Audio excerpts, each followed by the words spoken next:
Assalamualaikum warahmatullahi wabarakatuh. Hello everyone. My name is Yutia. I am from the 10th grade of Accounting 1. I will review the material that I have studied. So, keep watching this video.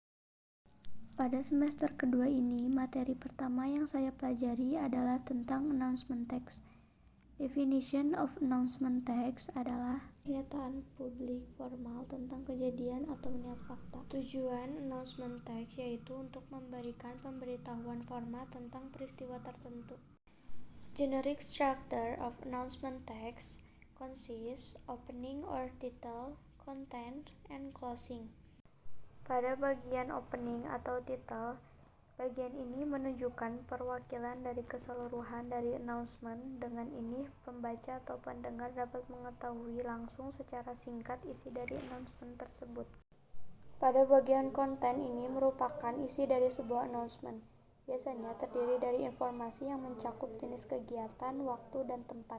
Pada bagian closing, biasanya permintaan dari pemberi pengumuman akan suatu hal, seperti menghubungi kontak yang tertera, permintaan maaf, permintaan maklum, penegasan aturan, dan lain-lain.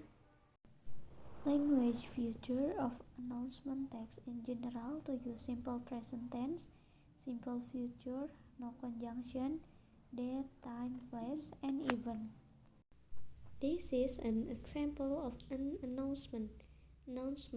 To all students of junior high school to Sukamaju, we inform that English Club will be held on Saturday, 27th of April 2019 at 9 a.m.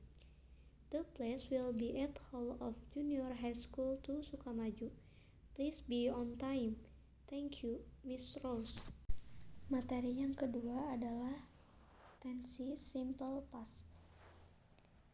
Tenses ini adalah tenses yang menyatakan suatu kejadian yang terjadi dan selesai di masa lampau. Tidak ada pengaruhnya sampai sekarang.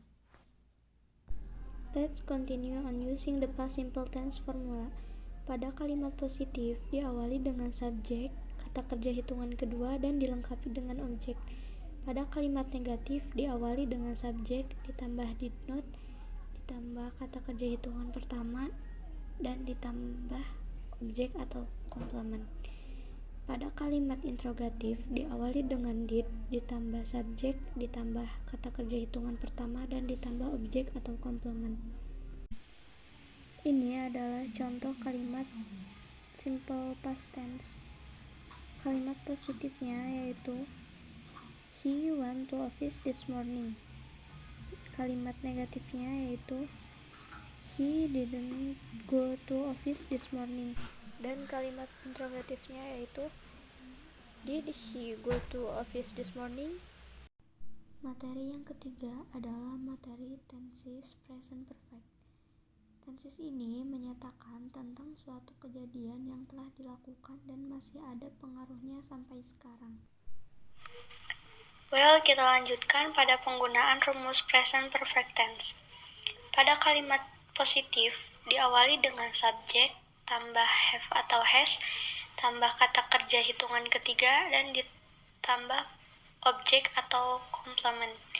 Pada kalimat negatif diawali dengan subjek, ditambah have atau has, tambah not, ditambah kata kerja hitungan ketiga, dan ditambah objek atau komplement.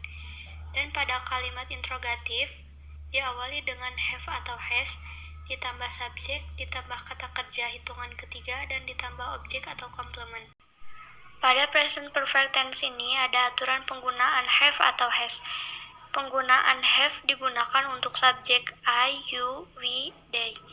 Sedangkan untuk has digunakan untuk subjek he, she, dan it. Ini adalah contoh kalimat present perfect tense. Pada kalimat positif, she has made a cake. Pada kalimat negatif, she has not made a cake. Dan pada kalimat interrogatif, has she made a cake? Materi yang keempat adalah recount text. Definition: recount is a text which retells event or experience in the past. Jadi, recount text itu konteksnya adalah menceritakan atau menuliskan sesuatu yang terjadi di masa lampau. The purpose of recount text is to retell past event or experience. Tujuannya untuk menceritakan kembali suatu kejadian di masa lampau. Kejadian bisa sebuah pengalaman atau kejadian hidup seseorang. The characteristic of recount text. In general, to use simple past tense, past continuous tense, past perfect tense, and past perfect continuous tense, using temporal sequence, focus on specific participant, using the conjunction, using action verb. Well, kita masuk pada generic structure of a recount text yang terdiri dari 3 hal penting, yaitu orientation, event, and reorientation. Orientation, it gives the readers the background information needed to understand the text, such as who was involved, where it happened, and when it happened. Orientation adalah pembuka dari sebuah recount text, biasanya berisi pengenalan tempat, waktu, dan situasi. Event, a series of events ordered in a chronological sequence. Pada bagian event, ini adalah part terpenting dari sebuah recount text. Pada bagian ini diceritakan urutan kejadian secara kronologis. And then, reorientation, a personal comment about the event or what happened in the end. Reorientation bisa berupa kesimpulan atau kesan dari penulis recount text tersebut. Types of recount text. Yang pertama, personal recount, yang kedua factual recount, dan yang ketiga imaginative. Yang pertama, personal recount. Personal recount is a recount text that function to tell the author personal experience.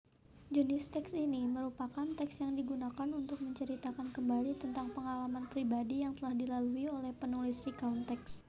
Yang kedua, factual recount.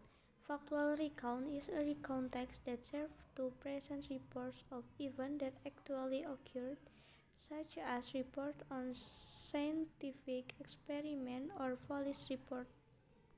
Jenis teks ini merupakan teks yang berisi tentang laporan peristiwa yang benar-benar terjadi dan bukan berdasarkan opini semata, seperti misal laporan kecelakaan lalu lintas dan lainnya. Yang ketiga, imaginative.